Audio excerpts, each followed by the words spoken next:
हरे मुरारी हे नाथ नारायण वासुदेवा।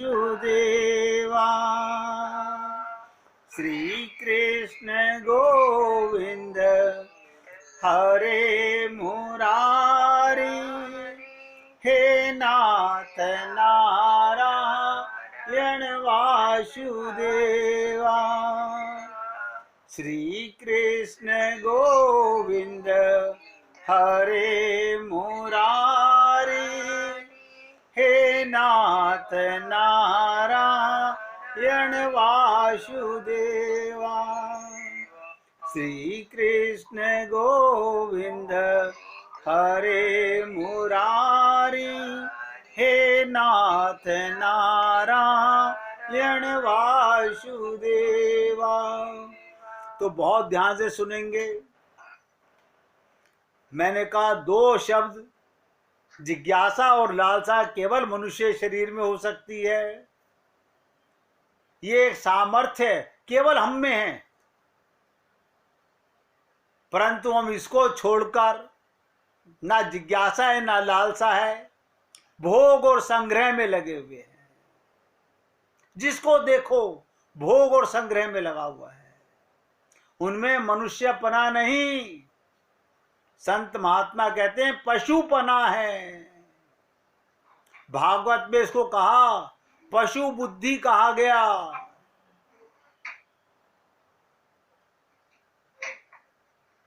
देखिए भागवत में इसको पशु बुद्धि कहा गया। पशु बुद्धि मियाम जही, मैं कौन हूं, मेरा मालिक कौन है, ये जानने की इच्छा मनुष्य बुद्धि का काम है।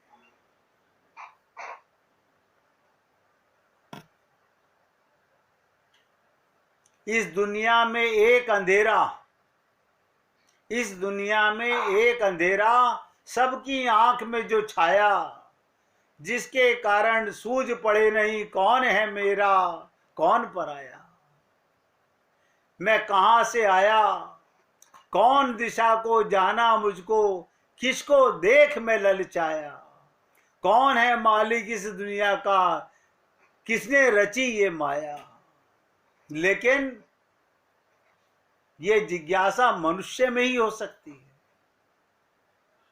लोकाचार्य स्वामी जी कहते हैं ये जिज्ञासा, ये लालसा केवल मनुष्य शरीर में हो सकती है। देखिए पशुओं में गाय बड़ी पवित्र है, पशुओं में गाय बड़ी पवित्र है। मल और मूत्र किसी का भी पवित्र नहीं होता। कमाल की चीज देखिएगा, मल मूत्र किसी का पवित्र नहीं होता, पर गाय का गोबर और मूत्र भी पवित्र है। पवित्रता के लिए गोबर गोमूत्र छिड़का जाता है, गोबर का चोक लगाया जाता है। ऐसी पवित्र होने पर भी गाय में ये जानने की शक्ति नहीं कि मेरा स्वरूप क्या है, परमात्मा क्या है। इसको मनुष्य ही जान सकता है। मनुष्य जन्म के सिवाय और कोई जानने की जगह नहीं। ये मौका मनुष्य जन्म में ही है। इस जन्म में ही हम अपने आप को जान सकते हैं। अच्छा बताइएगा, वो लोग कहते हैं अब हम तो जान गए अपने आप को, जान गए तो मानते क्यों नहीं, और मान गए तो भगवान में लगते क्यों नहीं? क्या कारण है? जानने का मतलब मानना। अभी राजकुमार जी ने पूछा संसार का स्वाद आता है तो अपने आप आ जाता है क्या? आपको दौड़ने का स्वाद आया, साइकिल चलाने का स्वाद आता है, अभ्यास से आया, अपने आप आ गया? अभ्यास आया ना? आप बताइएगा। यानी जो बिछड़ने वाला आनंद है वो भी अभ्यास से आता है, तो भगवत प्रेम के लिए अभ्यास क्यों नहीं? वहां लोगों ने क्या कहा, वो तो पंडित जी को बुला करके पूजा करा लेंगे। सारी दुनिया में यही ढोंग चल रहा है। ये खुद का करने का काम है। इस जन्म में ही हम अपने आप को जान सकते हैं, भगवान को प्राप्त कर सकते हैं। सीताराम आचार्य जी ने एक लाइन में खुल के कहा। देखिए, किसी की कुकर की सीटी बज रही है, ध्यान से सुनिएगा। मनुष्य जन्म के सिवाय और कोई जानने की जगह नहीं। हम अपने आप को जान सकते हैं, भगवान को पा सकते हैं, भगवान में प्रेम कर सकते हैं। अगर मनुष्य शरीर में आकर ये काम नहीं किया तो मनुष्य शरीर, लिख लो, निरर्थक बेकार है। हमारा जीवन बेकार चला गया। ये कम से कम अपनी डायरी में, जिसका भगवान में प्रेम ना हो, जो भगवान के लिए लालायित ना हो, वो इतना तो सच अपने आने वाले परिवार को दे के जाना कि हमारा जीवन बेकार चला गया, हमने अपना जीवन सार्थक नहीं किया। संत महात्मा तो मिले, सत्संग तो सुना, लेकिन मन में कामनाएं समाप्त नहीं हुई। निरर्थक, बेकार। इसीलिए कहते हैं कामनाएं सदा बदलती रहती हैं। ध्यान से सुनो एक शब्द को भी, कामनाएं सदा बदलती हैं। माँ बाप हर जन्म में बदलते हैं। देखिए कमाल की चीज, शरीर हर जन्म में बदलता है, पति पत्नी हर जन्म में बदलते हैं, बच्चे हर जन्म में बदलते हैं।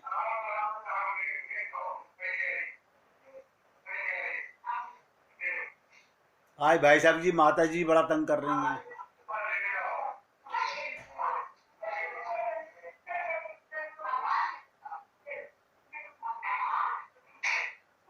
तो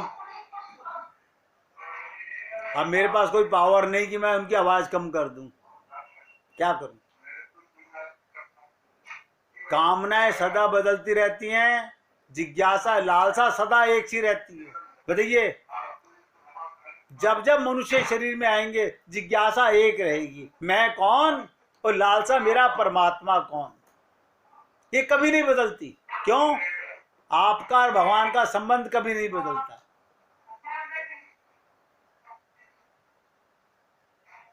कारण ये दोनों खुद की हैं, आत्मा की हैं, ये जिज्ञासा और लालसा।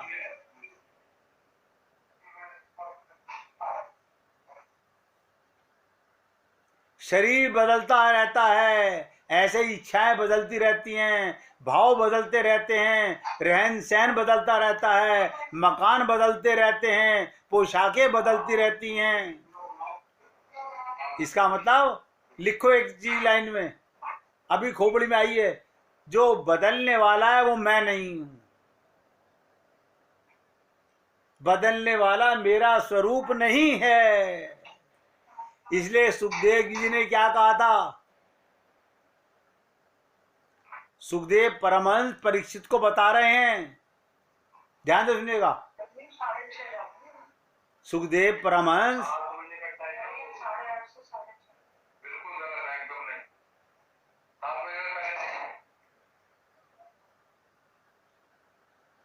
क्या कहते हैं? सुखदेव परमहंस परीक्षित को, त्वम तु राजन मरिष्येति। ध्यान से सुनिएगा। सुखदेव परमहंस ब्रह्म हैं और वो परीक्षित को क्या कह रहे हैं? त्वम तु राजन मरिष्येति पशु बुद्धि मिमाम जही। राजन, अब तुम ये पशु बुद्धि छोड़ दो, बताओ कि मैं मरूंगा। परीक्षित को 7 दिन का मौका मिला, लेकिन भगवान के प्रेम में वो मरने को भूल गया। आत्मज्ञान की जिज्ञासा और भगवान के प्रेम की लालसा जाग गई। अगर स्वयं मर जाए तो दूसरी योनि में कौन जाएगा? स्वर्ग नरक में कौन जाएगा? 84 लाख योनियों में कौन भोगेगा? परंतु स्वयं कभी मरता नहीं। हम लोगों में ये अज्ञानता घर कर गई, अब मैं मर जाऊंगा। अरे बाबा, मर जाएगा तो अगली योनि में कौन जाएगा? जीव कभी नहीं मरता। हम तो कहते हैं हमारे गुरुदेव ने हमारी खोपड़ी में ये तीन बातें तत्व ज्ञान ऐसी भर दी, इसके बाद कुछ भी कोई कितना भी कहे कि राम मरे तो मैं मरूं वरना मरे बलाए। आप बताइएगा, भगवान सुखदेव परमहंस परीक्षित से कह रहे हैं, राजन अब तुम पशु बुद्धि छोड़ दो। इसका मतलब हम सबको भी अब ये पशु बुद्धि छोड़ देनी चाहिए कि मैं मरूंगा।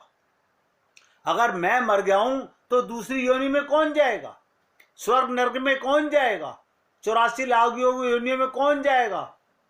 स्वयं कभी नहीं मरता, क्योंकि वो परमात्मा का अंश है। इसलिए मैंने कई बार निवेदन किया, राम मरे तो मैं मरूं नहीं तो मरे बलाए, अविनाशी का बाल का मरे न मारा जाए। देखिए, अविनाशी का बाल का, हम अविनाशी की संतान हैं। जब राम नहीं मरते तो फिर हम अकेले क्यों मरें। हम राम जी के अंश हैं, हमारा विनाश नहीं हो सकता। हम कैसे हैं ये तो हम नहीं जानते, पर हम उन्हें अनेक योनियों में गए, कभी जलचर में गए, कभी नवचर में गए, कभी थलचर में गए, कभी अंडज में गए, कभी जरायुज में गए, कभी स्वेदज में गए, कभी उद्विग्ज में गए। शरीर बदलते गए पर हम नहीं बदले। देखिए कमाल। इसलिए एक लाइन में कहा गया, हे अजन्मा अमर आत्मा क्यों परेशान हो रहा है, ज्ञान से मन को संभालो लक्ष्य को क्यों खो रहा है।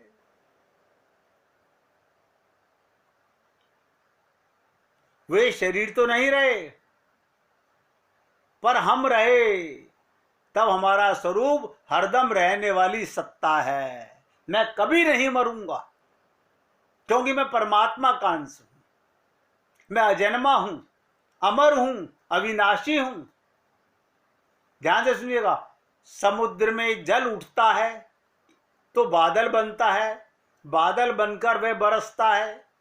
जानकर लोग बता देते हैं अमुक जगह से बादल उठा है, वो अमुक जगह बरसेगा। वर्षा का जल नाले में जाता है, नाला नदी में जाता है, नदी समुद्र में जाती है। तात्पर्य, समुद्र से उठने के बाद जल कहीं भी ठहरता नहीं, चलता ही रहता है। अंत में जब वो समुद्र में मिल जाता है तब उसे शांति मिलती है।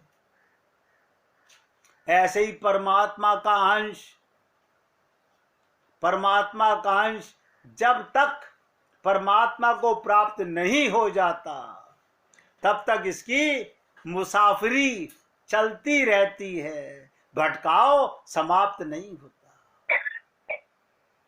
परमात्मा से मिलने पर ही इसको शांति मिलती है, परम सुख मिलता है, परमानंद मिलता है। जैसे शरीर पृथ्वी का अंश, इसीलिए पार्थिव कहते हैं। जब तक ये पृथ्वी में नहीं मिल जाता तब तक ये चलता फिरता रहता है। अंत में मरकर ये मिट्टी में मिल जाता है। ये पृथ्वी में ही पैदा होता है, पृथ्वी में ही रहता है, पृथ्वी में ही लीन हो जाता है। ये पृथ्वी को छोड़कर कहीं जा नहीं सकता। इसी तरह इस जीव को जब तक परमात्मा की प्राप्ति नहीं होती तब तक इसकी यात्रा चलती रहती है। ये जन्मता है, मरता ही रहेगा, दुख पाता ही रहेगा। इसे कहा गया पुनरपि जननम पुनरपि मरणम पुनरपि जननी जठरे शयनम। कहीं शांति नहीं मिलेगी। इसलिए मनुष्य को अपनी जो असली जिज्ञासा और लालसा उसको जागृत करना चाहिए। ये दो शब्द अंडरलाइन करके नोट कर लो, स्वरूप की जिज्ञासा और भगवान को पाने की लालसा। लेकिन देखने में आता है हम अपना समय बर्बाद कर रहे हैं। ये दोनों चीजें छोड़कर तीसरी की तरफ ध्यान दे रहे हैं। हम अपनी कामनाओं की तरफ, डिजायर की तरफ, इच्छाओं की तरफ लगे हुए हैं। मनुष्य शरीर में आकर भोग और संग्रह में लग गए तो लाभ कुछ भी नहीं हुआ। वहीं के वहीं रहे। आपने देखा होगा कोल्हू का बैल, कोल्हू का बैल उम्र भर चलता रहता है, फिर वहीं का वहीं रहता है। ऐसे ही बार बार जन्म लेते रहे और मरते रहे तो वहीं के वहीं रहे, कुछ फायदा नहीं हुआ। फायदा तभी होगा जब हमारा भटकना मिट जाएगा। इसलिए हम सबको विचार करना चाहिए कि हम किसके अंश हैं। हम किसके अंश हैं, उसको प्राप्त करने पर ही हमारा भटकना मिटेगा।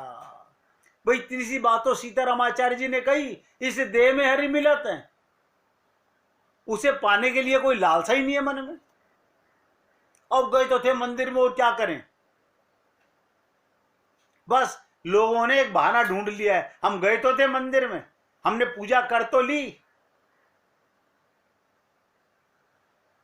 मनुष्य शरीर मिल गया तो परमात्मा प्राप्ति का, अपना कल्याण करने का अधिकार मिल गया। कल्याण की प्राप्ति में केवल जिज्ञासा है, लालसा मुख्य है। ध्यान से नोट करो, भगवत प्राप्ति में जो दो चीजें, एक जिज्ञासा और एक लालसा। जिज्ञासा अपने स्वरूप को जानना, और लालसा जब मेरे को पता चला मैं भगवान का अंश हूं। अब बताइए, अगर आपको कोई ये बता दे आपका बच्चा खो गया, वो फलानी जगह पर है, आप उसके वहां मिलने जाओगे या नहीं जाओगे? अब हमें पता चल गया हम भगवान के अंश हैं, अब ठीक है, ऐसे थोड़ी मिलेंगे, वो खुद आके मिल लेगा। कोशिश ही नहीं करता इंसान, लालसा ही नहीं है मन में।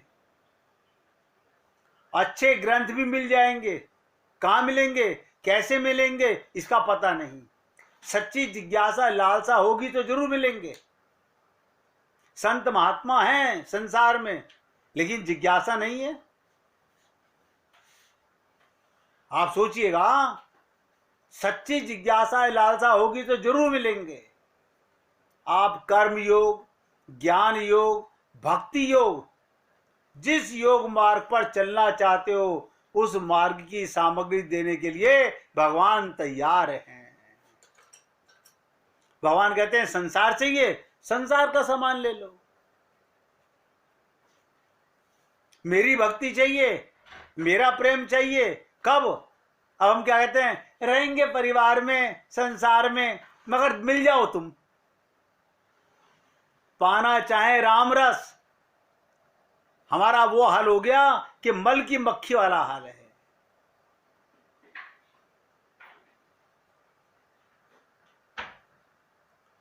उस मार्ग की सामग्री देने को भगवान तैयार हैं, जो तुम्हारी चाह है, परंतु आप चलना ही नहीं चाहो तो भगवान क्या करे?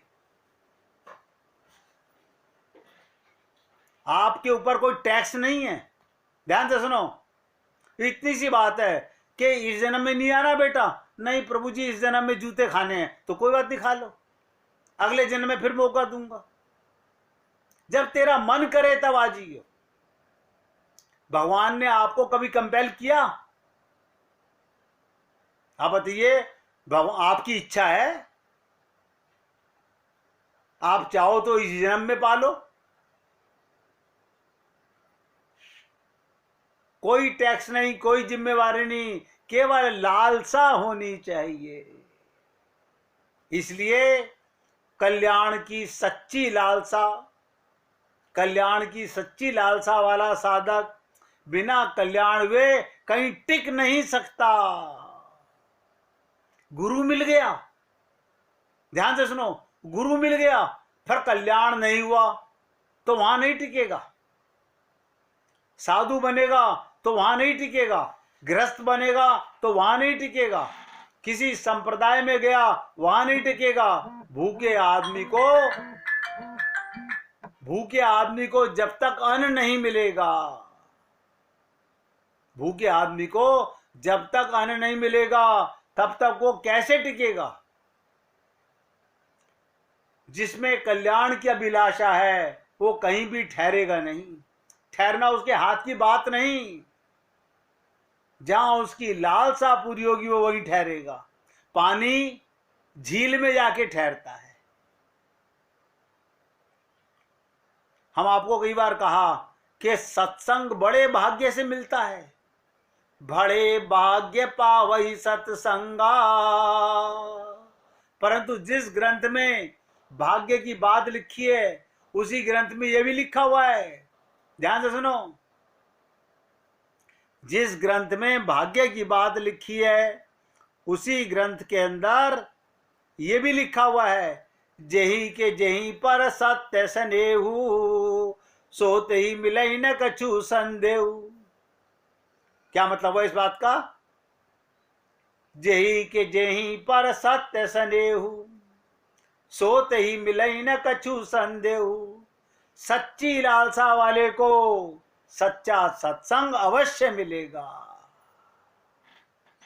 जिसके भीतर कल्याण की सच्ची लालसा है उसको कल्याण का मौका मिलेगा, इसमें कोई संदेह नहीं। इसमें भाग्य का काम है ही नहीं। सांसारिक धन की प्राप्ति के लिए तीन बातों का होना जरूरी है। धन की इच्छा हो, उसके लिए उद्योग किया जाए और फिर भाग्य साथ दे। परंतु परमात्मा इच्छा मात्र से मिल जाते हैं। परमात्मा के लिए भाग्य की जरूरत नहीं है। मनुष्य शरीर मिल गया, अब भी भाग्य की बातें करते हो। परमात्मा इच्छा मात्र से मिलते हैं, कारण मनुष्य शरीर मिला ही परमात्मा की प्राप्ति के लिए है। मैं तो सीतारामाचार्य जी की इस लाइन को अपने हृदय में गोद गोद के नोट कर लेता हूं। इस देह में हरि मिलत है, बाकी सब बिछड़त है। अगर परमात्मा नहीं मिले तो मनुष्य जन्म सार्थक नहीं हुआ। तो क्या करें? गाइए 1 मिनट।